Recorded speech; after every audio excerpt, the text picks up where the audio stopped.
Автомобили, на които казваме чао през 2026 година. Наследникът на легендарното Audi 80, а именно Audi A4, дебютирал през 1994 година, Nissan GT-R е един от автомобилите, който наистина ще остане в историята. Автомобилът достига върхова стойност от над 300 км в час, малка батерия, нисък пробег и специфичен дизайн. През 2027 година очакваме дебютът на изцяло електрически Каймани Боксер. Този автомобил съчетава в себе си спортното усещане от купе и удобството, което би ни дал един седан. За мое огромно съжаление, от BMW нямаме никаква информация.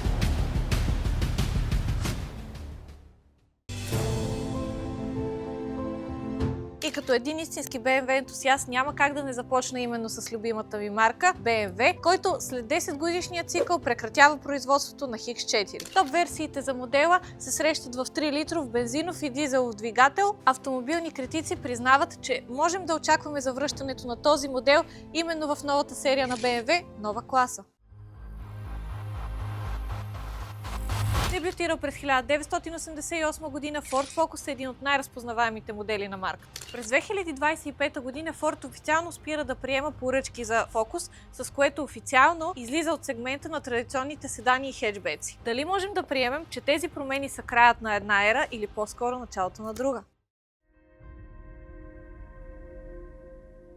Nissan GT-R е един от автомобилите, който наистина ще остане в историята. Това е един от най-бързите масови серийни автомобили. Двигателят на това чудовище, което феновете наричат още Годзила, е ръчно сглобяван от един единствен майстор в заводите на Nissan. На блока му има гравирано името на човекът, който е сглобявал двигателя. Когато се появява първото поколение на R35, автомобилът достига върхова стойност от над 300 км в час, което пък го поставя в класа на Lamborghini, но на доста по-достъпна цена. Последната бройка на Nissan GT-R е произведена август 2025, с което Nissan официално поставя края на производството на този автомобил. Или поне към момента. Стискаме палци заводите на Nissan да излязат от трудното финансово състояние, в което се намират, и към края на десетилетието да ни изненадат с нов Nissan GT-R.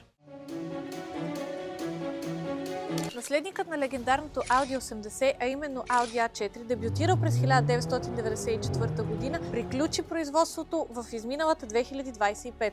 И въпреки големия успех на модела, от два групата прецениха, че ще прекратят производството на A4 с DVG. В 2026 година наследникът на A4, а именно Audi A5, ще бъде произвеждан с възможност за конфигурация в 2 и 3 литров бензинов двигател, 2 литров дизелов или плъгин хибрид. Глобална идея на Audi е да използват четните цифри за електромобили, а не четните да продължат да развиват двигатели с вътрешно горене. Това разделение подтиква любителите на електромобили с нетърпение да очакват дебюта на новото A4 e-tron.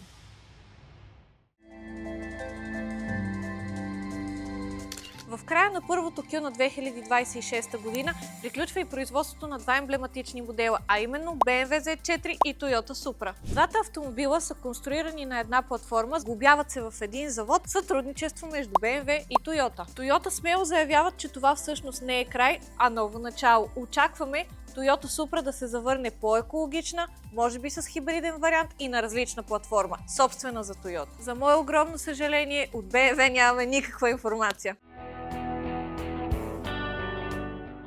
Mazda MX-30 е първият електрически автомобил за японския гигант. През 2025 година моделът спира да бъде произвеждан за Европа. Причините са ясни. Малка батерия, нисък пробег и специфичен дизайн. Разбира се, за да остане атрактивна на пазара, Mazda няма да остави нещата така. Очакваме нов модел с по-голяма батерия, по-голям пробег и по-футуристичен дизайн. Дълго време Volvo S90 е олицетворение на луксозния седан. За съжаление, под натиска на повишеното търсене на луксозни кросовъри, през 2026 жизненият му цикъл приключва. Минималистичният, некрещящ дизайн, добро пътно поведение и луксозен интериор са причините, сред които любителите на Volvo S90 го предпочитат пред Mercedes и BMW. Когато говорим за Porsche 718, на всички ни е ясно, че говорим за две близки, но различни карусерии на една и съща платформа.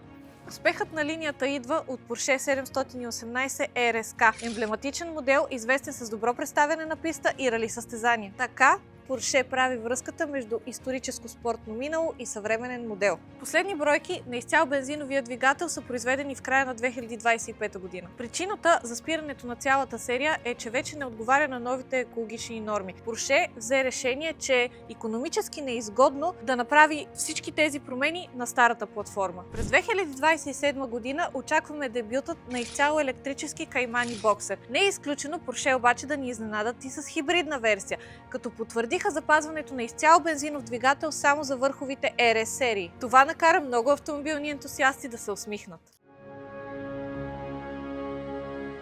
BMW 8 серия. Този автомобил съчетава в себе си спортното усещане от купе и удобството, което би ни дал един седан. Въпреки многото предимства, които притежава, моделът спира да бъде произвеждан в началото на 2026 година. Причината за това спиране не е само ниското клиентско търсене, но и фокусът на BMW към едни изцяло нови гами, а именно напълно електрически автомобили. Очакваме последна юбилейна серия, с която BMW ще постави краят на една ера.